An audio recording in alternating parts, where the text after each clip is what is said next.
Honestly, if you stop watching this video right now, I don't care. My job is done because I've told you about.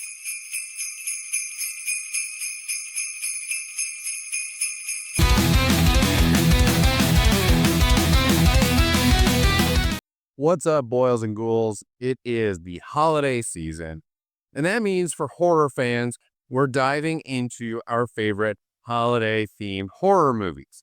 You've got your obvious choices. You've got Black Christmas. You've got Silent Night, Deadly Night. You've got Gremlins. You've got Krampus. There's plenty of go-to obvious picks for holiday horror, but there might be more out there than you even realize. So I'm here to point out some of the lesser known holiday horror movies. Now, I'm not going to pretend like nobody knows what these movies are. I'm not saying these are complete surprises, but if you've already burned through your favorite holiday horror, these might be some titles that you don't even realize are holiday themed, or they've been harder to access on streaming or home video, and it's time to catch up on them. Plus, by watching these movies that are maybe a little bit lesser known, when you bump into someone at a party who starts going on and on about how, well, my favorite Christmas movie is Die Hard, by talking about the insanity of these movies I'm about to list, that will hopefully end the conversation quite quickly. Before diving into the list, reminder to like, subscribe, comment, tell me your favorite holiday horror movies. And now, let's dive into some ho-ho horror. Elves. Honestly, if you stop watching this video right now, I don't care. My job is done because I've told you about Elves, which is one of the most insane movies I can think of, and it's also a holiday horror movie. So you've already got insanity and the added bonus of it being a holiday-themed horror movie. This movie's got it all. It starts with a group of girls pledging their devotion towards the League of Anti-Christmas because none of them like the traditions of Christmas. One of them cuts herself and accidentally spills blood on the ground, and that brings to life an ancient evil, in this case, just an elf, I guess. From there, we get everything and nothing that you want out of a horror movie. There's incest, multiple types of incest, no less. There's Nazis. There's a horrible, horrible elf mask that doesn't have any movable facial features, so the performer just puts on the mask and just kind of moves their head all around to make it look like they're actually emoting through this terrible, terrible mask. You've got Grizzly Adams himself, Dan Haggerty, who probably just got paid in cigarettes based on the way he's smoking in literally every scene. This movie never made the jump from VHS to DVD to Blu-ray to 4K. So the only way you can even watch this is by finding either the original VHS or just by going on YouTube and looking up a VHS rip of the movie. It is batshit insane, needs to be seen to be believed, and you just stop watching this video and watch Elves. Inside. This is a classic when it comes to the French extremist movement of the 2000s, where a bunch of French filmmakers were making completely brutal, violent, over-the-top, insane horror, and Inside fully deserves to be one of the staples of that movement. It follows a woman who's about to give birth on Christmas, but her husband died in a car accident months earlier, so she's emotionally struggling with the fact that she's about to give birth to one of the last connections to her husband. As if this wasn't depressing enough, her life is turned upside down by a home intruder. We don't know who the intruder is, why the intruder is doing the things they're doing, or how there is that much blood in the human body. Because this movie has incredibly violent sequences that really push the envelope of practical, brutal, violent effects. It's not quite Evil Dead levels of blood, guts, and gore. There's not literal fountains of blood, but it might as well have fountains of blood. This is a movie that is well worth watching, if just for the horror aspects, and then the holiday elements of it really make December the perfect time of the year to catch up on Inside. Adult Swim Yule Log. This popped up in 2022, and like many other channels or brands, it was one of many Yule logs that just kind of appeared thinking, okay, here's a way we can maybe get some hours from our viewers by arbitrarily putting up a Yule log video. But this being Adult Swim, things get very, very weird. Once you stick around past the intro of the Yule log, which is literally just a log burning in a fireplace, you start to see some crazy stuff. You see people enter the cabin where this fireplace is. The camera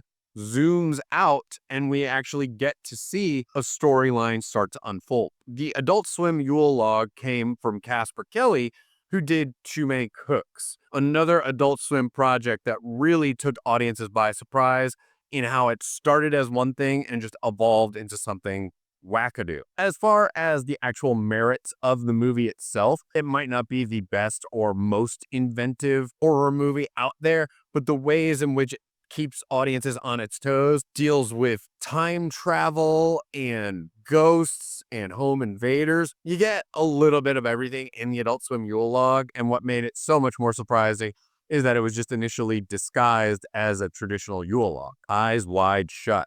It's not that nobody knows about Eyes Wide Shut. It stars Tom Cruise and Nicole Kidman and comes from Stanley Kubrick. People know about this movie. However, I think people who haven't watched it in a while, or maybe never watched it at all, don't realize how connected it is to Christmas. It involves a Christmas party, is kind of an inciting incident of the tensions between Tom Cruise's character and Nicole Kidman's character, the husband and wife, the boiling tensions that are felt between them, especially in regards to their sex life and just the way their marriage is starting to dissolve. From there, what starts as a fight between the married couple kicks off a completely nightmarish, paranoia-filled experience where Tom Cruise wanders out into the streets of New York and bumps into an old friend who invites him to a secret society party where there's masks and orgies and cults and rituals and maybe death, maybe murder. What matters and what makes this a Christmas movie is just how much holiday vibes permeate the background of all these different scenes. The lighting is gorgeous. There's Christmas trees. We go to FAO Schwartz. Even though the events of the movie don't directly tie into the holiday,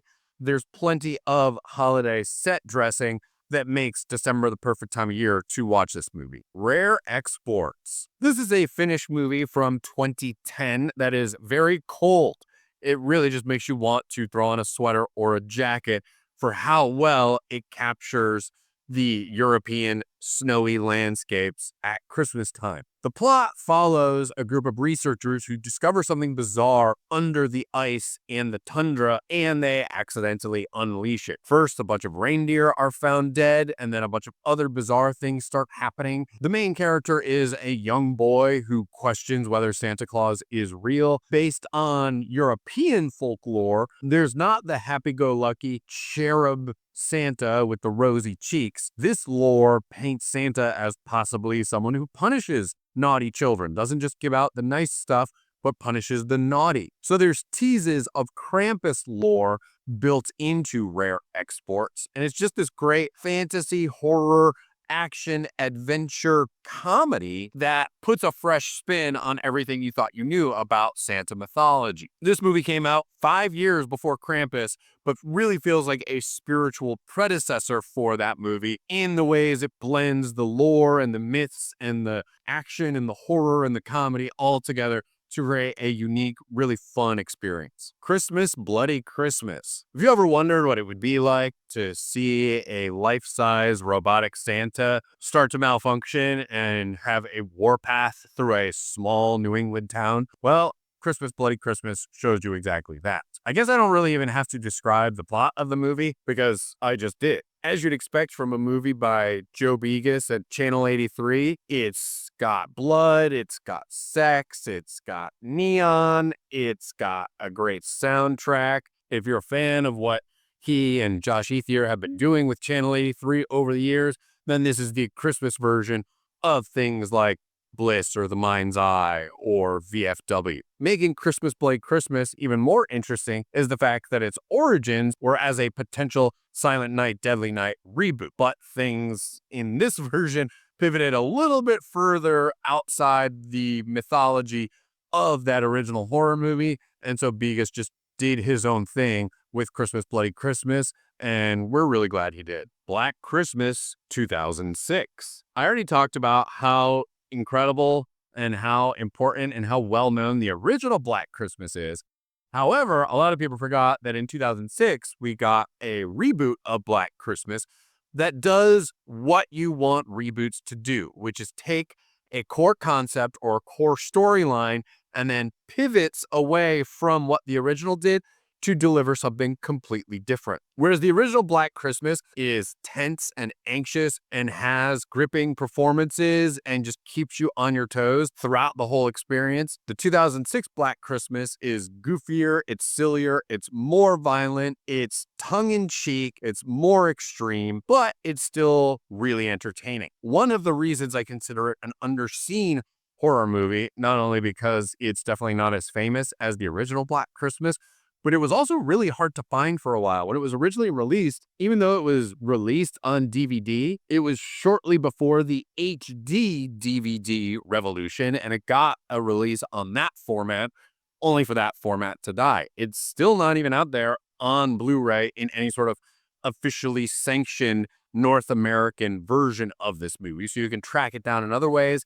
It pops up on streaming services, and the storyline itself is nothing like the original movie, other than it's about a sorority house being invaded by someone who used to live there. This version of the movie is about a little boy, Billy, who killed his family, and he used a cookie cutter to take his parents' skin and cook those into cookies. And for some reason, his skin is yellow, and he's got a sister, Agnes, and there's incest. Who cares? What this movie lacks in genuine tension that the original Black Christmas has, it makes up for in the lighting and the atmosphere, the frigid environment, and just all around blood, guts, gore, and absurdity. Don't open till Christmas. This movie came out the same year as Silent Night, Deadly Night, but whereas Silent Night, Deadly Night featured a Santa killing people, Don't Open Till Christmas featured a person killing Santas. It's a British movie, and it is essentially just a murder mystery whodunit with just enough sex, violence, and gore to push it more into the horror realm than just being an outright thriller. I think what is so surprising about this movie is it's actually just a pretty good movie. Even though it's about Santas getting killed, takes place at Christmas time, it might seem like it's just a superficial throwaway experience, but the fact that it just feels like a good story with good performances, and it has enough tongue-in-cheek sense of humor that it knows the absurdity of this premise, yet doesn't go full-blown exploitation with it. It's just a good movie. I don't really know what else to tell you other than this movie feels overlooked because of Silent Night, Deadly Night, and you should watch it. Watch Don't Open Till Christmas. What are you doing watching this video? Go watch that movie I just told you to watch. I Trapped the Devil. This is another indie horror movie that at first glance doesn't really feel like a Christmas horror movie.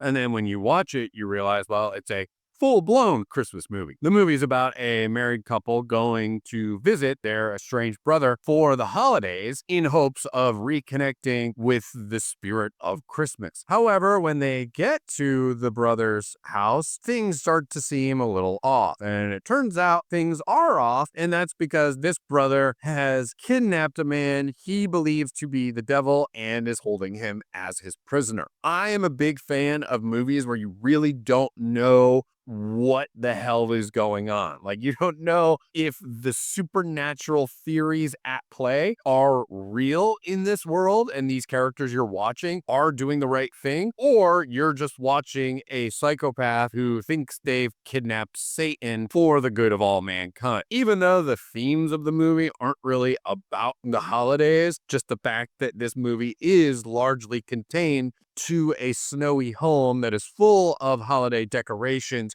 really channels the spirit of the season. Dial code Santa Claus. Ever since Home Alone came out, we've gotten countless movies, horror or otherwise, that are just, hey, what if this was Home Alone, but ...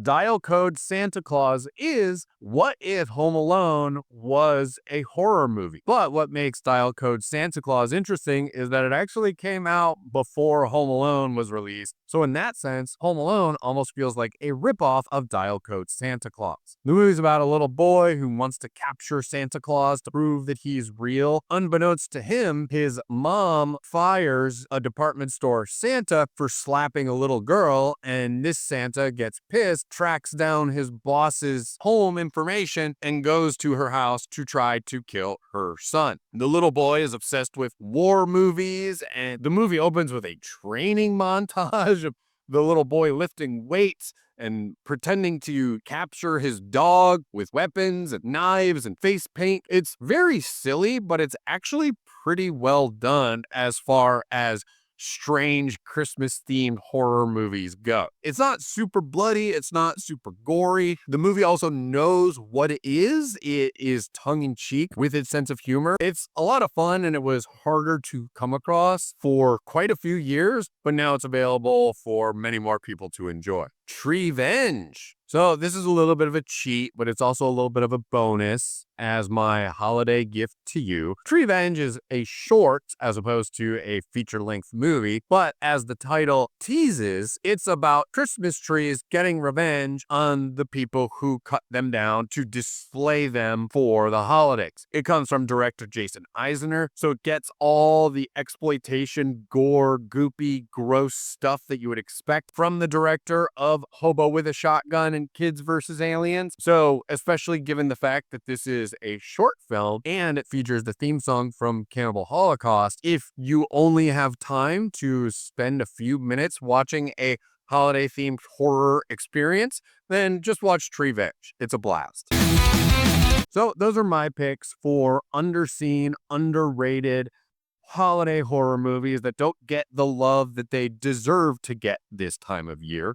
Definitely make sure to like, subscribe, comment, all that good stuff. Let me know which of these movies was your favorite or what movies I left off that you feel don't get enough love from the general public. And here's me wishing you a Merry Little Christmas.